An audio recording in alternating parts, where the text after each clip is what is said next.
Hey, what's up guys, it's DarkArmedDuelist, and today I'm doing an Infernoble Knight deck profile. So I'm really excited for this one because I actually pulled the majority of the stuff out of Toon Chaos and then bought all the singles for this deck, and I have been holding on to this deck for a while now to actually be able to do a profile of it. I didn't want to do it before the ban list because I didn't know what was actually going to get hit in it, and I'm really glad I didn't because Oleon got, the hammer. But this deck really is insane, and I'm really excited to show you guys how I actually handled the ban list with this deck because I have some really amazing tech cards in this deck that make this deck a top tier contender, tier 1 deck to be able to carry to a regionals or a locals or a YCS. Wherever you want to carry this deck is going to serve you very, very well. So without further ado guys, don't forget to like, comment, subscribe, hit the bell next so you can come part of the notification squad, and definitely check out the Patreon down in the description below because we have some awesome words you guys, like getting your name description for every single video, getting a signed card in the mail, or even getting requested deck profile just like this one every single month that you're a patron, along with test hand. So without further ado guys, let's get straight on into this. So first off, we're playing 3 copies of Immortal Phoenix Gearfried, which is one of the most powerful warrior monsters ever printed in the game of Yu-Gi-Oh! This card is absolutely bonkers.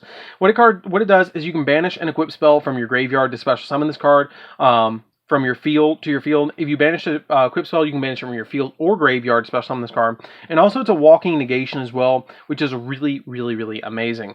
We then play 3 copies of Infernoble Knight Oliver. I mean, what can be better than Noble Knights, but they're on fire?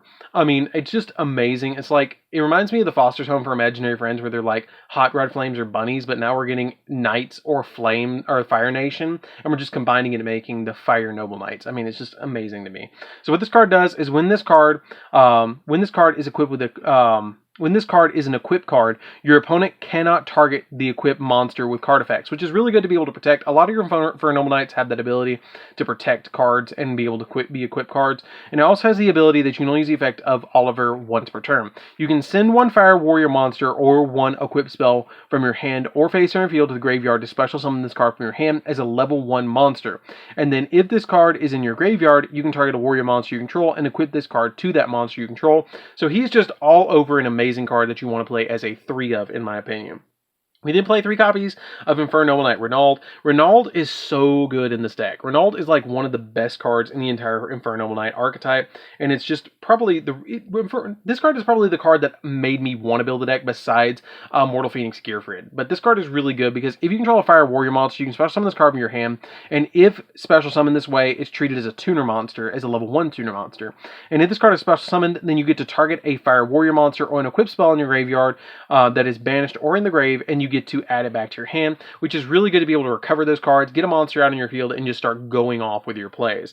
We played two of the other Infernoble Knight card. This is the last Infernoble Knight that I play in the entire deck. I just played as a 2 of. It's a really good card that when this card is an equipped card, the equipped monster cannot be destroyed by card effects, and you can also use the effect of this card once per turn. If this card is normal or special summon, you can send an Infernoble Arms or a Noble Arms card or a Fire Warrior monster, except another copy of itself, from your deck to the graveyard. And if this card is in your graveyard, you can target a Fire Warrior monster and equip this card to that monster you control, which is really, really, really good. So for the other cards that we're playing in the deck, we're playing 3 copies of Super Quantum Red Layer because it's essentially a Cyber Dragon that you can special summon out, which is really, really nice for this deck just for consistency reason. This deck can play through so many hand traps, which is ridiculous. But this card is really good to be able to just special summon out from your hand and just go off from there. We play 3 copies of Neospatian Connector. Neospatian Connector is really good in here too because this is a card that you really want to open with to normal summon out to your side of the field to be able to special summon out a copy of your Aqua Dolphin. Aqua Dolphin is really good to summon out to your side of the field because you can rip a card out of your opponent's hand and you can use these cards to link summon into an Isolde, which is overall just an amazing play to be able to go into. But this is a really good engine just to open up with. We then play 3 copies of Fire Flint Lady. Fire Flint Lady is really good in the deck too because if you control a warrior monster, you can just instantly special summon her from your hand, and you can send her from the field to the graveyard to special summon a level 4 or lower warrior monster from your hand. And if you do, your opponent cannot target it with card effects, which is overall really good as a good extender card, and I really like this card overall just as a, really good extender. We then play a single copy of Spell Striker. Spell Striker comes in super handy as a level 3 monster that you can use to go into your Synchro monster. The Captain Roland. This Roland is really good in the deck to go into, but using the copy of your Spell Striker is just overall amazing. We play a single copy of TG Striker. TG Striker is a good level 2 tuner that's a warrior monster that can Cyber Dragon itself out to your side of the field, or you can send 2 spell cards from your deck to the graveyard to be able to search this card, or special summon this card with his Zold, which is really, really, really good.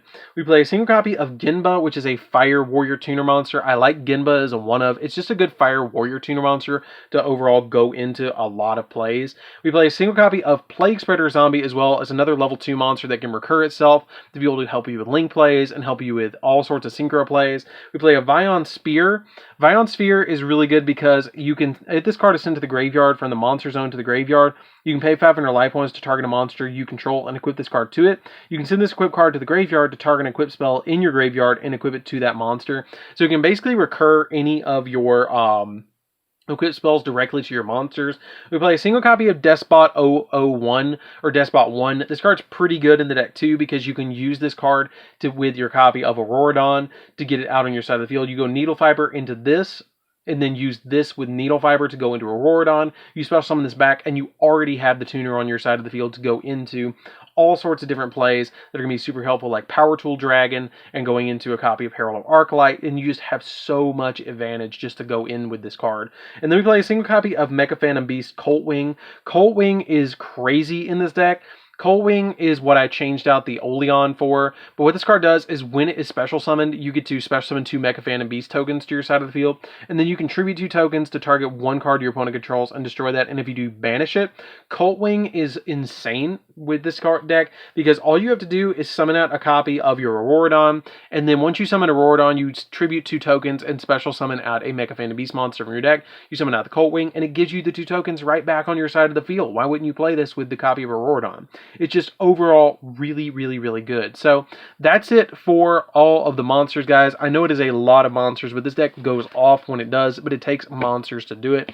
So for the spells, we're going to be playing a single copy of Call by the Grave. Call by the Grave just helps us deal with problematic cards that our opponent is going to throw at us. 1 copy of Magical Midbreak Field, so neither player can target cards. This card's really good to prevent hand traps, because after you activate this card, you have to activate at the start of the main phase 1 or 2, and during either player's main phase 1, monsters on the field cannot be destroyed by their opponent's card effects, and neither player can target monsters on the opponent controls, and you cannot activate or set field spell cards, which is not the big a deal because it's the only field spell we play. It's kind of how I've helped out a little bit with the with playing around only having 1 Call by the Grave. I wanted to play a copy of Instant Fusion in this place, but I couldn't find room for it for the Thousand Eyes and the extra deck. But if you can find room for it, drop this and play a copy of play a single copy of like a Millennium Eyes and an Instant Fusion. Or if you don't want to play this deck is definitely over 41, so you can drop it. Or it's definitely over 40. We then play a single copy of Monster Reborn. Monster Reborn is really helpful as a good extender for the deck. Rhoda, because the entire deck is Warrior, so it's really easy to summon besides the tuners. It just grabs exactly what you need when you need it. For the equip spells, we're playing quite a few equip spells, but we're going to really quickly go into the other cards that are not equip spells. We're going to be playing 3 copies of Heritage of the Chalice. Heritage of Chalice is a really good card in this deck because it lets you add a Noble Knight monster or a Noble Arms card from your deck to your deck or graveyard to your hand, which is really, really, really good. Overall, I really like this card as a 1 or 3 of in the deck. We then play a single copy for the equip spells. We're playing Divine Sword Phoenix Blade because it can recur itself over and over again and just get a lot of your monsters' effects off when they get equips cards to them, like your Immortal Phoenix, which is really good. 1 copy of Smoke Grenade of the Thief. This card is probably going to get banned because it has a really insane effect that when this equip magic card is active, and it is destroyed due to a card effect. This is how old this card is. Look at your opponent's hand, select 1 card from his or her hand, and discard it to the graveyard. Basically, if it's destroyed by a card effect, you target a card in your opponent's hand, you look at your opponent's hand, you take a card out of it. This card can recur itself so many times during a turn. It's ridiculous in this deck. You can just recur it over and over again, especially with Vion Sphere. Ripping cards out of your opponent's hand is so easy. You can actually Gumblar, essentially, your opponent's hand and get every single card out of their hand, which is ridiculous. We then play a single copy of Living Fossil, which is essentially another Monster Reborn in the deck in the equipped spell form. 3 copies of Infernoble Knight or Infernoble Arms Durandal. Durandal is really good in this deck because when this card is equipped to a monster, you can add a level 5 or lower fire warrior monster from your deck to your hand, which is pretty much the entire deck except Immortal Phoenix or the tuners, or some of the tuners. And it also has the ability that you can target one level 5 or lower fire warrior monster in your graveyard and special summon it, and also you cannot special summon monsters for the rest turn except for warrior monsters. Not that big of a deal for us because we can just lock ourselves into warrior monsters.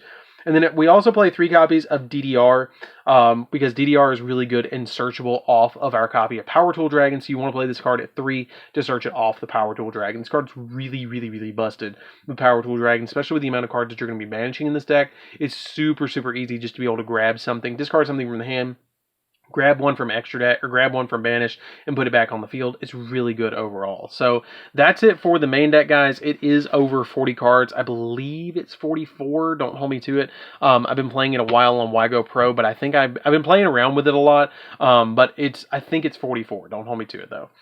We're then playing a single copy of the Emperor Charles. Emperor Charles is really good as a one-of. You probably don't need any more than one-of. He's not super hard to go into, but his effect is if a equip card becomes equipped to the monster on the field, even during the damage step, you can destroy one card on the field, and then during the end phase, you can equip one equip spell from your hand or graveyard to this card, and then if you equip, then you can equip one fire warrior monster from your deck to this card as an equip card, and it gives it 500 attack as well, going to 3,500. This card's how you use the smoke grenade to be able to just keep popping it over and over again, to be able to pop it at least once off of this, to be able to, you know, go off with plays. It's just an overall really, really good card.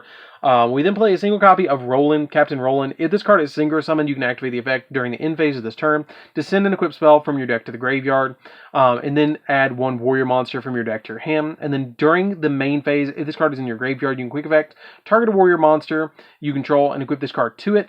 And if you do, it gives it 500 attack, which is pretty good. It's usually a starter card that you're going to go into Roland. You just play it as a one-of. We play a single copy of Borreload Savage Dragon to be able to lock our opponent down and be able to go into all sorts of different crazy link plays. You want to be able to go into Borreload Savage Dragon. It's really easy to, and just negate all sorts of stuff against your opponent. Power Tool Dragon is a card that I think everybody that's playing Infernoble Knight should be playing as a one-of, because you can really easily Auroradon into this card with a copy of your Despot 01, and to be able to synchro summon in this card, and it grabs you literally a DDR, which is a revival spell for a banished monster, which is really amazing. Or it can grab you a Durandal if you want to grab Durandal, because you just reveal 3. It's kind of like Tin Can if you've ever played Cosmos. You reveal 3 equipped spells, your opponent lets you add 1, and the rest gets shuffled back into the deck. And if this card would be destroyed by an equipped card, or if this card would be destroyed while equipped with an equipped spell, then you can send the equipped spell to the graveyard instead, which is overall a really good effect.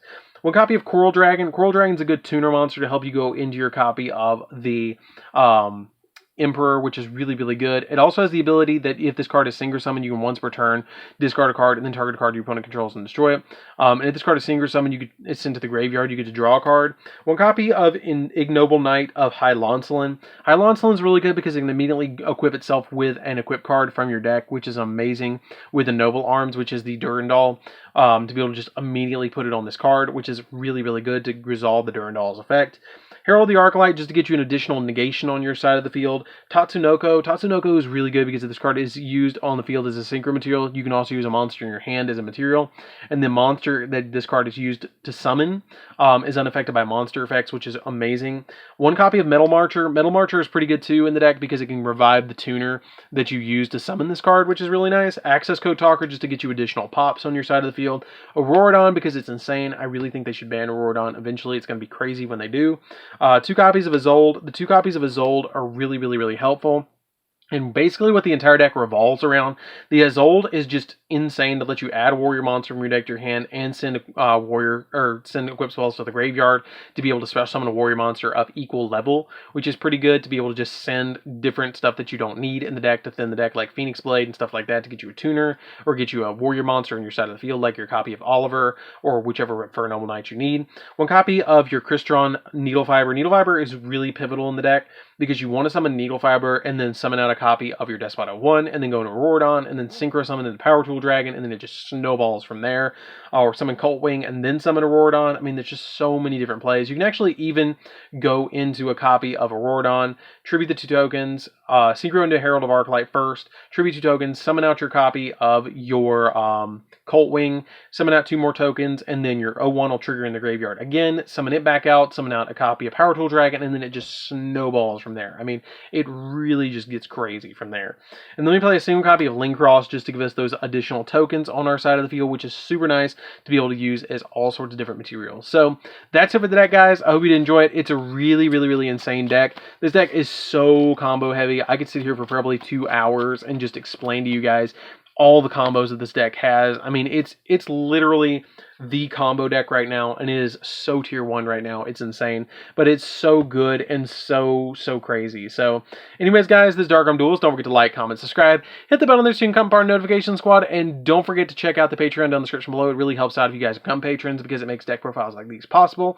So anyways, guys, this is DarkArmedDuelist, and we'll see you guys in the next video. See you later, guys.